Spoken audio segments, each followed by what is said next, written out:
Okay, Wow. this think tank is composed of the experts, scholars, entrepreneurs, political party members from all of the country. We also have foreigners to provide proposals or suggestions for our development.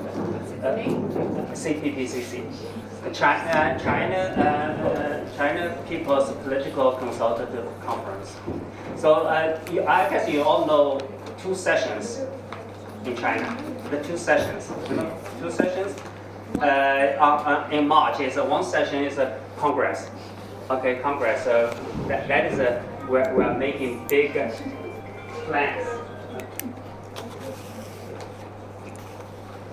We are making plans for the year. Okay, every year there is a 2 session. Okay, so the 2 session, one is a People's Congress, People's Representative Conference. That's a Congress. Okay, the other is a CPPCC. At the National CPPCC conference. So this group provides a lot of suggestions, and lots of them are heard. Okay, lots of them are. We do not advocate. Okay, you point out the problem, and you complain about that, but you do not provide any solution. So in China, yes, we are open for critics, but when you point out the problem, you look into that, and you provide your solutions. And sometimes your solutions will be accepted by the government and actually implemented throughout the country. Okay. Of course, we have a multiple level of such a CPPCC conference. Okay. So I was a member of the Jinhua City level. So in China, we have central government level, provincial government level, and big city government level, and we have county level. Yeah. And even lower, we have a township level. And sometimes you also see there is an administrative village level.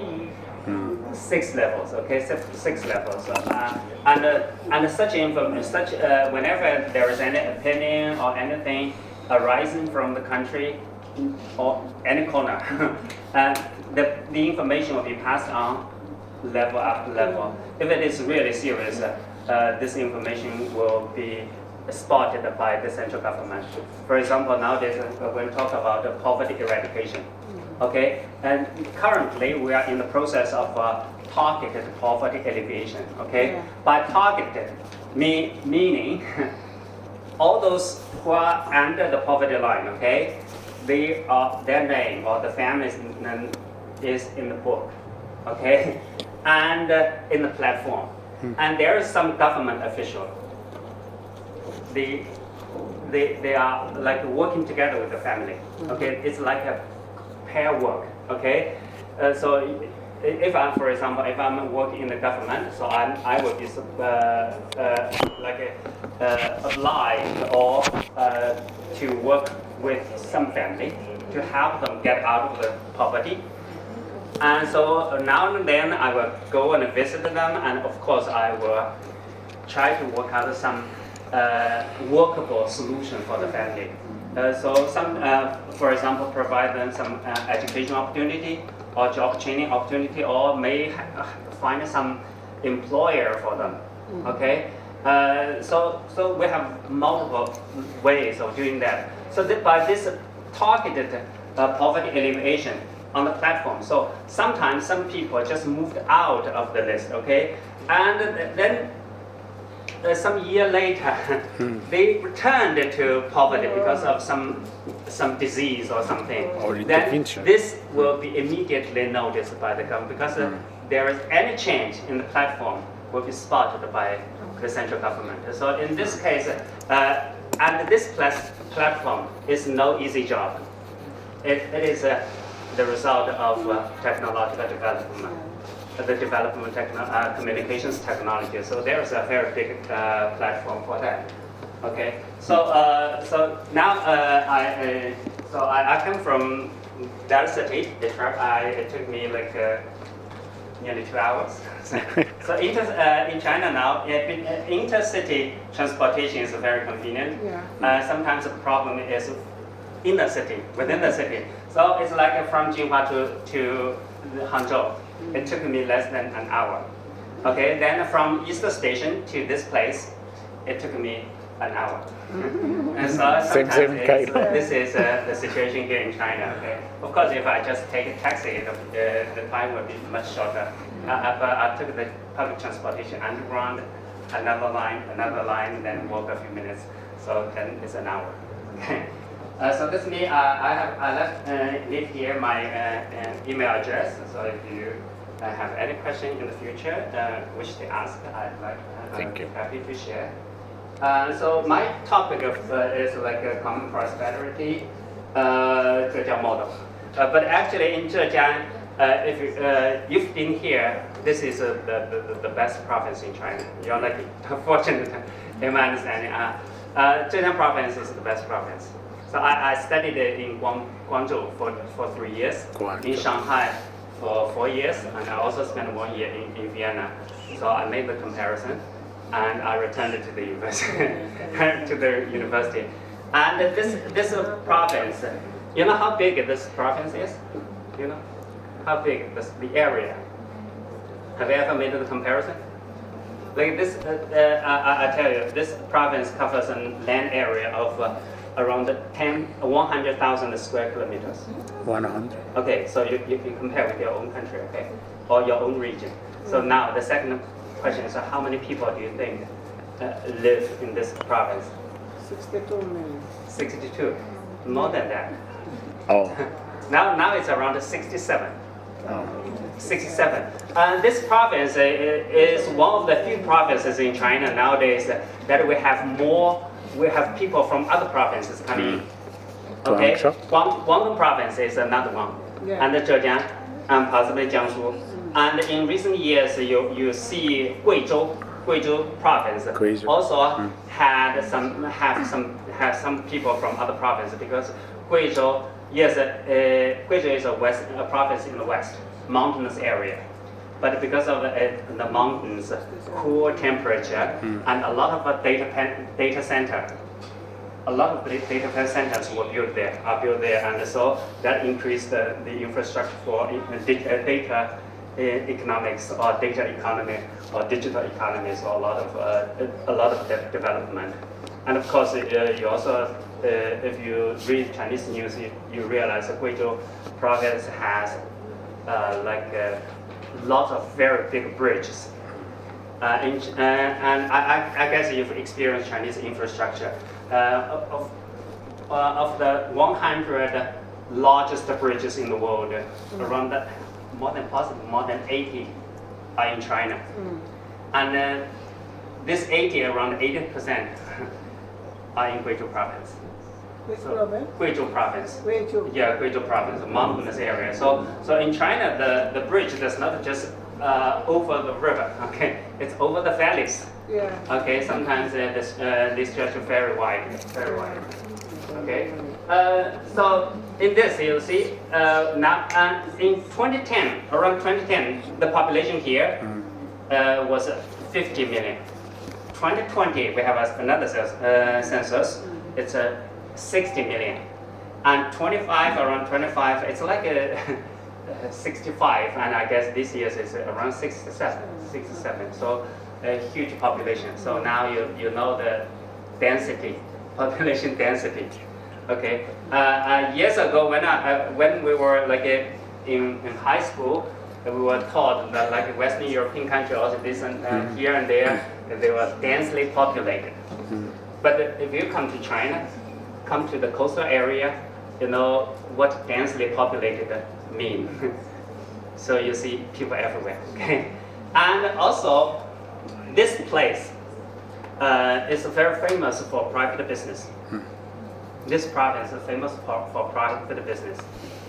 Of course, traditionally, since we entered the New China period, okay, New China, this province, you know, did not have much investment from the central bank, from the central government. Why? Have you ever thought about this? Because this province started mostly with private business after reform and opening. Okay, before that, when you know China tried really hard to do the socialist revolution. Okay, we get rid of the private ownership of the land, and the farmland turned to be collectively owned, okay, and the land in the cities and the forests are state-owned, and so we work collectively, and of course during the planning economy time, that before 1978, okay. 1978 is the year that marks the start of our reform and opening up. Okay, a great definition from us. Before that, we call it the socialist, more socialist plan economy. After that, we are switching to socialist market economy. Okay, and now we call it a socialist market economy with Chinese characteristics. Okay, but no matter what kind of words we use to describe this kind of economic system, I would like to simplify this as a mixed economy. Mixed economy, but we have a bias on the government plan side, or a bias on the government macroeconomic policy, this side, because traditionally this government is really able to plan things and implement its plans. Okay, so after reform and opening up, yes, we let loose. We started the free enterprise, but we still make good use of our land. Okay, so some of the criticism from the United States of America about China is like China is using its industrial policies in developing the economy or etc. And they don't say macroeconomic policies everywhere. Every country uses macroeconomic policies to develop the economy, to smoothen the economic development. But in China, what they criticize more is our industrial policy, because we are way better in implementing our industrial policies. And of course, we are always under the pressure. This is something international friends may not know. Okay. When we started to talk about reform and opening up, reform, is easy to make changes within, okay? But when we come to the term opening up, it will give a lot of people the false impression. Why didn't you China open up yourself before 1978? Have you got the puzzle? Why didn't you open? But actually, from 1949 to 1978, China was isolated, was sanctioned. Okay, was sanctioned, isolated, and not possible for us to have much connection with the world. Okay, if we want to buy any machinery, okay, it's difficult. The U.S. and the Western bloc, okay, they try to review. Okay, this is dangerous for our security. So no. Okay, then that was a kind of a Paris coordination committee or something of forbidding the exportation of technology to previous the socialist countries. At that time, unfortunately, China was a socialist country. And after the Cold War, Cold War. Paris coordination. This is the time of Cold War. That's kind of an international agreement by those Western countries forbidding the exportation of technology to socialist countries. They just keep the technology for Japan, Germany. This is another side. Of course, yes. And after Cold War, in around 1993, this coordination stopped, but they started to have another one that is called Wassenaar arrangement. Forbidding the exportation of technology to some countries. Unfortunately, China is also in the list. And around 2011 or 2013 sometime, U.S. passed a bill forbidding their cooperation with China in terms of aviation, airspace technology, if you have any fund from NASA. So that's why I guess you hear when last year, the year before last, when we have some Earth from the moon, and we gave out to some countries, and the U.S. wanted it really very much, okay? But we said, okay, you have to change your law a little bit so that make it legal for us to provide the soil for you to do research. Okay, so now here, I would like to know the opening up. It's not we didn't want to open our economy to the world before. It's because even though we opened up, they didn't come. They are not allowed to come. Okay, and because we said that reform and opening up for so many years, even some Chinese students, they forgot the history. They say, okay, why not? Okay, so I just wish to let you know. So actually, before that, okay, this province did not have much investment from the central bank, central government. Why? You know, China up to now, we still have one island, Taiwan, outside. Okay, so at that time, Taiwan, the government there, they wished to fight back. Okay, they wished to fight back. So this, if the war actually happened, you know, this will be the war zone. So during the years when we were weak, we didn't have much resources. We wouldn't like to invest in a place which would turn into the battlefield. So Zhejiang province and the Fujian province, the two provinces that received the least investment from the central government. So, but there's also something good for that, because after reform and opening up, now people try hard to develop ourselves. And for the development of this province, there is also some other source of roots for the development. It's culture. It's culture.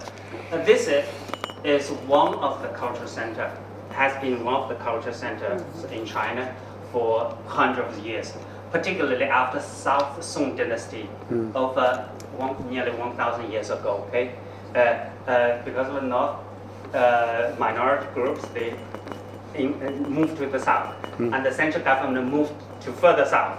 Okay, Zhejiang province turned to be the cultural center, and we have a lot of philosophers and left us with a lot of culture. So these people also master a lot of craftsmanship, trades of business. So if you've been to Yiwu, so you know the small commodities market. So how come they have the small commodities? People mastered some skill of producing things, and that place is poor, so they had to carry their things out to do the barter trade. Okay, and then gradually, there must be someone in charge of producing those small things, and there are more to sell. So they started to sell on the roadside, and that was not allowed during planned economy. But sometimes you realize that even though we implement a socialist system, it's like no private business. But in those years, there was always some leak, some room for the people to practice their own way of business. Yes. So this small commodity, like a production and also the barter trade by someone, the important figure is someone carrying with a carrying pole, 2 baskets on each side, and there is a wooden frame with the grids. And you see inside there may be buttons, needles, threads, a rubber band, anything. And then in the basket, they collect the feather. Okay, so this is in Yiwu they call it feather for sugar business. When they call feather for sugar, that means okay, you give me the bunch of chicken feather. I give you a piece of sugar for the boys, kids.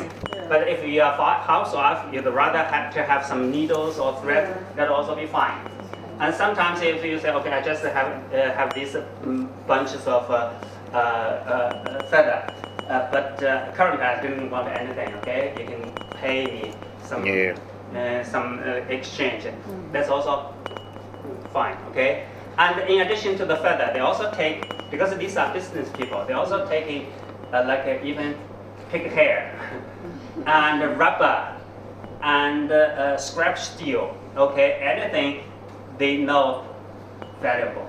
Okay, so they give it a price and they will pay the seller. Okay, that is a barter business. Okay, so when after reform, when EU started, there are people who have more such small commodities started to do business on the street, and that is turns to something new, okay? Because after reform, farmers now have more time doing their own private business. So, Yes. so they come to the downtown regularly, selling small commodities. So you see, and there is a group of people working in the government building. Okay, they are in the position of making sure socialist rules are followed. Okay, so no private business, and it's their responsibility to come out to make sure you are not here. And you as a seller there, you don't think you are breaking rules. Okay, I just need to make a living. Okay, and even the bystanders, people nearby, people around them say, okay, these guys, they didn't do anything wrong. Okay, so they show sympathy for these sellers. And for sometimes, these two groups of people form some kind of consensus, okay? I'm sure to follow my rules, I have to make sure you're not here. So at around 6 to 10 o'clock in the morning, I'm sure to come out, okay? Yeah. You make sure. Yeah, not here. Not in my eyesight, okay? So you fled.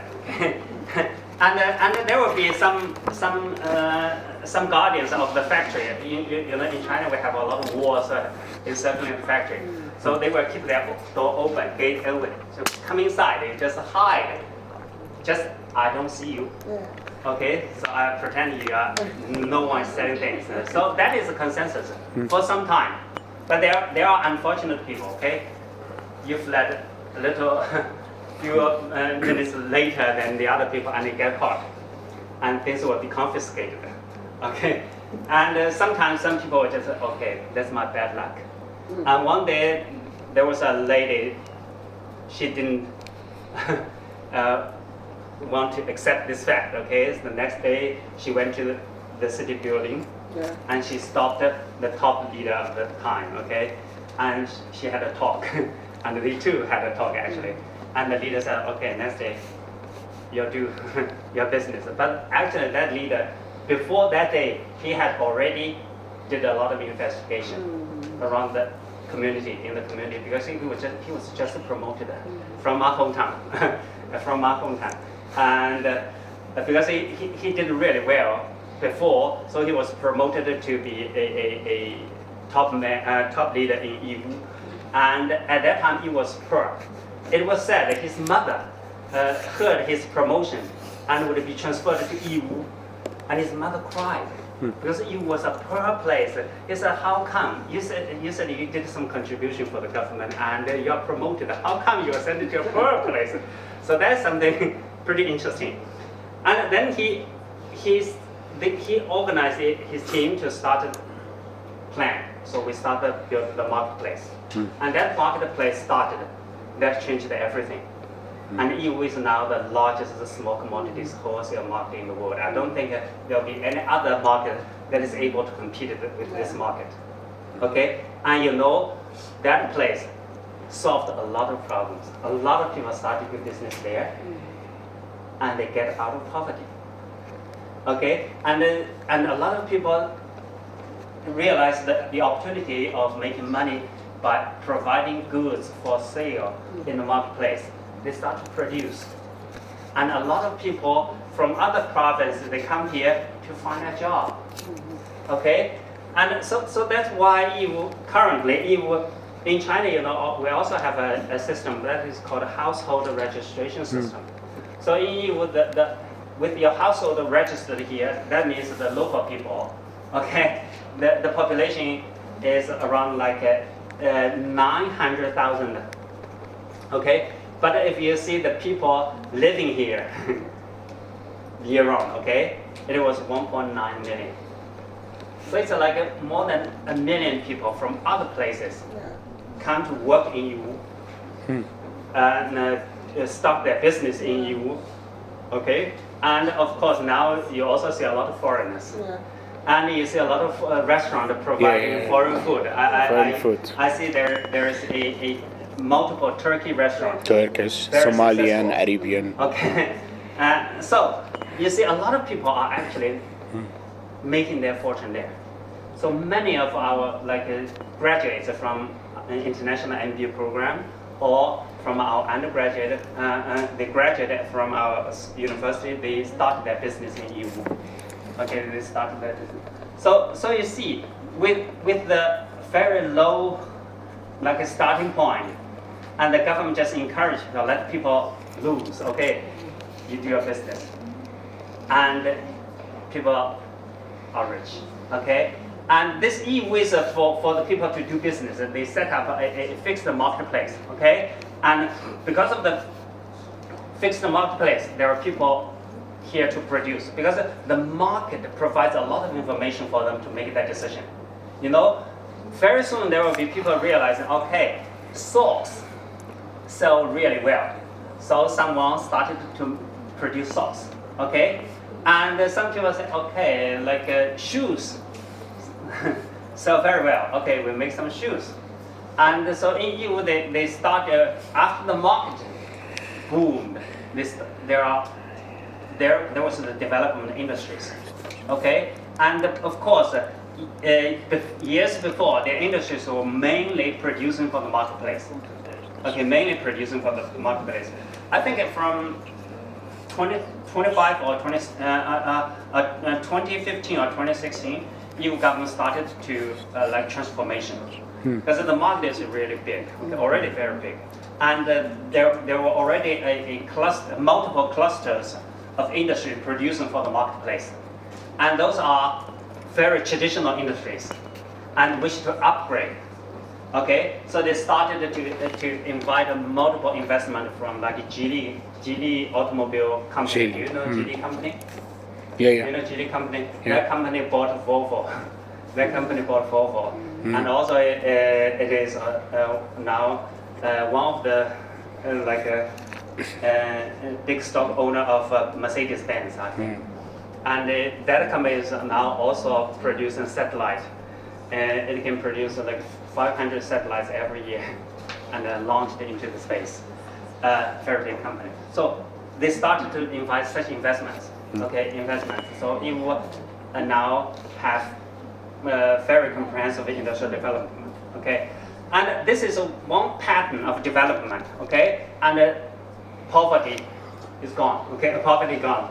And in another place of Zhejiang province, you see Wenzhou. Do you know Wenzhou? Yeah. The south part of the province. Okay, Wenzhou is also very densely populated, very poor traditionally, and the people there did a lot of them were salespersons for the collectively owned companies or state-owned companies. Because they were salespersons, they traveled around. Okay, they know a lot of information. And so they realized something is sold at a lower price somewhere and at a very high price somewhere else. So some of them started to do this kind of trade. And this was not allowed during planning time, okay? And even early after reform opened up, because the system does not transfer immediately, okay? So some people started buy low, sell high, and they were caught doing illegally profiteering, and this is a crime, okay? But people show sympathy, and when the police come, they tell them, okay, the police come, they flee, they try to escape, okay? And 10 of them were very famous at the time. They did good business, and they were treated as a criminal. But the people tried to escape, okay? And these people, after years later, they were heroes. Okay? And this is just a small story. But that more importantly for Wenzhou city is many of them realize the price, okay? And some of them think, why don't we start to produce? So they bought some machine, put it in their own backyard. They start to produce, and then they sell at the front in their doorstep. Okay, so produce at the backyard, they sell at the doorstep. So a lot of people along the road, they start to do the same business. They are producing and they are selling. And then specialty markets turned, okay, came into being. And then again, interesting thing happened, you know. This is private business, obviously, not allowed in socialist country. Okay, and the top leader of the big city, very often from the Hangzhou, this is the provincial capital, okay, were assigned to that city, okay. You are the top leader there. Now you have the responsibility to make sure no private business, okay. And yes, for years, because when the environment wasn't mature enough, so people, the top leader just have to follow, okay. And then I think in the 1980s, one was assigned to Wenzhou, and he did the investigation, and he started to think the same as the top leader of Yiwu did. They started to issue private license for private business, private companies, okay, private factories. So in Zhejiang province, we have that area for production, and Yiwu for trade, and from trade leads to production. And that place is they started to produce, and they formed a specialty market, okay. And of course, years later, when the Yiwu market has become so big, a lot of the specialty market in Wenzhou area relocated to Yiwu and make Yiwu market even bigger, okay, even bigger. And we also have some other places in Zhejiang province like Shaoxing, Ningbo, or Jiaxing. These places, people, yes, they have the idea of doing business. They are willing to try their luck. They are willing to take the risk, okay? But they take another form. They start their business, but they make this business a name is like a village or township business. Okay, it's like we're giving certain ownership, certain share, percentage of share to the government. So now we have the name of a business. Okay, we are allowed to do the business. So we have multiple patterns of such business. Of course, with the booming of private business, Zhejiang province has become the best province. Okay, by best province, by best I mean in terms of income per capita. Okay, income per capita is the highest among the province. Of course, we do not compare with Beijing and Shanghai. Okay, these two are exceptional. Okay, Beijing, Shanghai. Then after that, Zhejiang province with the highest income per capita.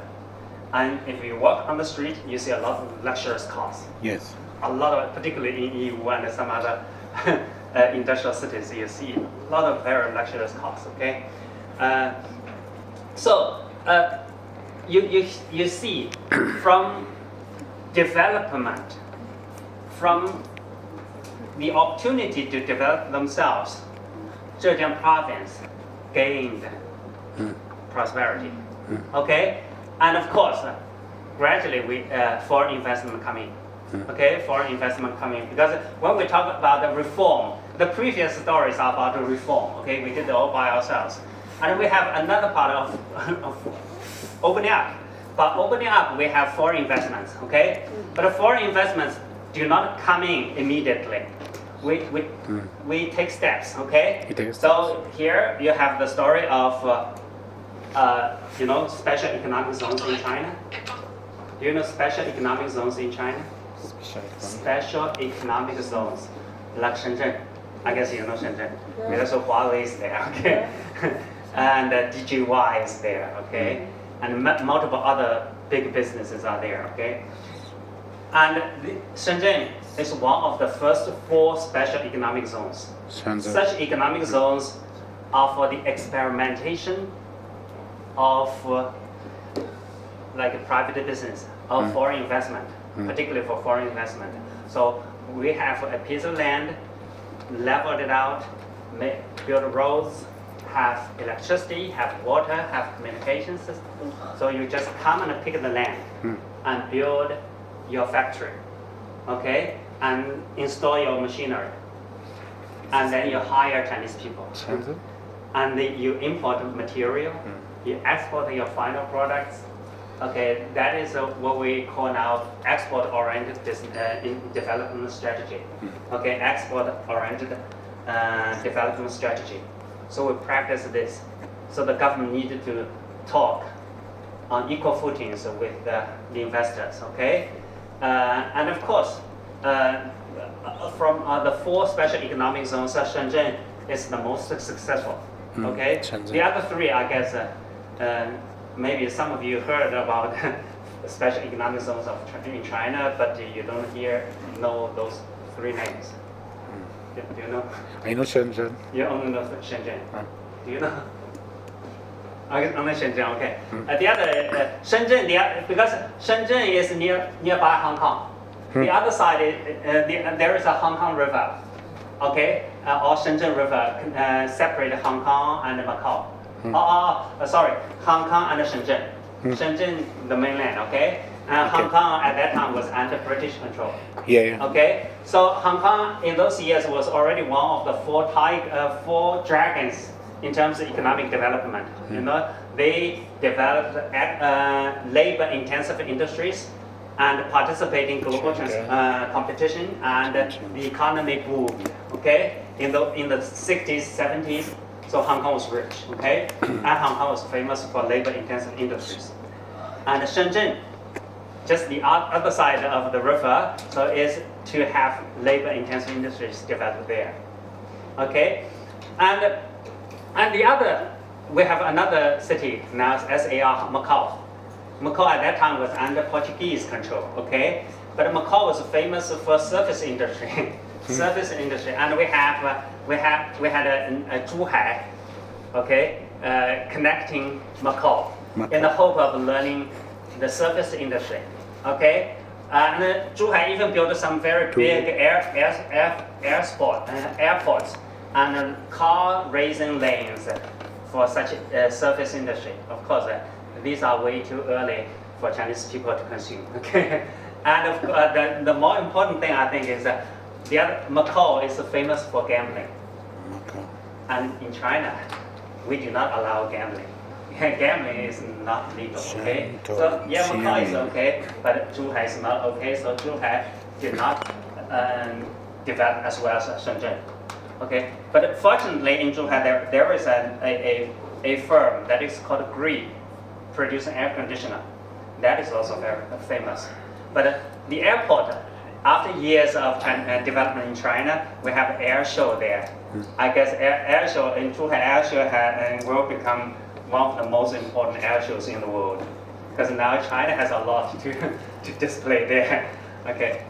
So. And we have another place, another place for overseas Chinese. These people were business people. They was pretty successful outside of the country. So, but their homeland, their home county was that place, Shantou, and we make that a special economic zone. And wishing these overseas Chinese will bring home some experience of doing business, so we are able to develop. Okay, and there is another Xiamen across the Taiwan Strait. It's the Taiwan Island. Okay, the province to come in. Okay, and a lot of Fujian people moved to Taiwan at the end of Kuomintang time. Okay, so wish them to return and to develop the economy. So these, but I guess the most famous is Shenzhen. Hainan also, it's Hainan is current, the latest one. Okay, Hainan is the latest one. And by referring to the special economic zones, I wish to give you the idea. In China, the reform very open. We have priorities, and we take steps. So we have some place we experiment. Okay, because we had no idea how to deal with the big business. Okay, we know, rich people, they are powerful. Okay, and even also government is powerful, but government is poor at the time. So we wish to learn the experience. So Shenzhen, all these special economic zones are places for the government to practice the skill of dealing with the businesses. Okay, and of course of serving the businesses later on. And when the experience accumulated there, we summarize the experience, exchange, and some other officials from other places that go to Shenzhen, go to these places to learn their experiences. So we have such an exchange program, okay? And like EU, they have a lot of government officials from other parts of the country every year. Lots of them go there. Okay, they just send them a letter intending to visit, wish to see some place, and their counterparts in EU will have to organize. Okay, we have the factory or the marketplace you wish to look, and they also share their experience. Okay, so this ensures the efficiency of implementation in China really well, because the government officials are exchanging their experience. Okay, so and special economic zones in the early 1980s. Then gradually, when in the I think in 1990s, foreign investment are able to reach to this place. Okay, so we started to have foreign investments. So after years of development, this place is development has been developed really well. And so in around 2021, this province has chosen by the central government as a pilot area to do the pilot reform to make sure to realize the common prosperity. Okay, so we come to have this common prosperity. We needed to have an accurate understanding of what common prosperity. It does not mean equalitarianism. Okay, equalitarianism. It's not equal. Okay, all the people get rich at the same time. Not possible. Okay, not equal. Based on your competence. So everyone gets exactly the same thing. That is not right. Okay, that's not right. And not welfare state dependency. You do not only depend on the government. You have to first save yourself before the government comes to save you. Okay, it's like an earthquake. You have to try hard to survive before outside helps are here. Okay, and not Robin Hoodism. Okay, we do not take from the rich and spread the wealth to the poor people. No, not this way. Okay, not this way. And in China, one is for sure. And we always have this channel of the social ledger. That is college entrance examination. I guess you know. China's college entrance examination. Just in a few days' time, the examination will take place. And I guess you also realize that the test papers have been printed somewhere, and we have marshal armed policemen to escort the test paper to different cities. Very strict, very strict. Okay, so because of this system, someone from very poor family can be admitted by Beijing University and Tsinghua University, the top universities in the country. Okay, and we have the stories every year. There are some people very good at study, okay, very smart, but when they were working somewhere in the construction site or somewhere, then the admission letter reached him. Okay, you are admitted by Beijing University or Tsinghua University. That is really inspirational. Okay, and now we make it our common prosperity as approach to inclusive, sustainable development, focus on universal opportunity over equal incomes.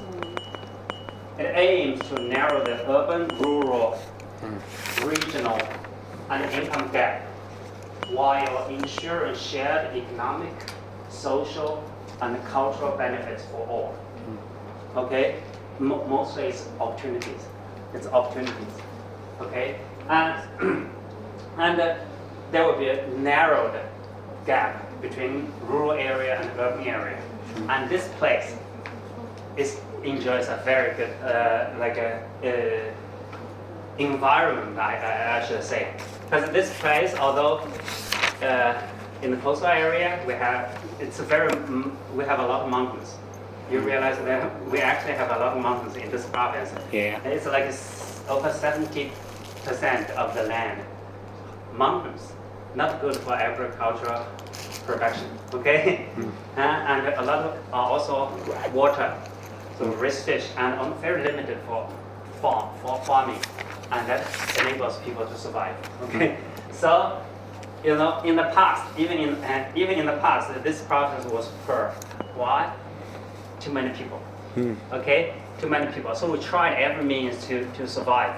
So you see, in this province, throughout the year, we have 2 crops. Okay, 2 crops of rice, and in winter we grow wheat and rape seeds. Okay, so the whole year round is like people have something to do. Okay, so and of course, if we have any spare time during the harvest season, we also do some like carpentry, okay, reparation, anything. So this people in this province are really hardworking. Okay, and in China, even within China, we also have the bias sometimes or stereotypes. Okay, like people from the north. In the north, it is cold in winter, and they mostly have one crop. Like they have wheat. Okay, when the wheat is harvested, they do not produce anything else because it will be cold. Okay, it will be cold. So, and they have bigger areas of farms, so people can easily survive with those wheat, and they cannot do much during the cold of winter.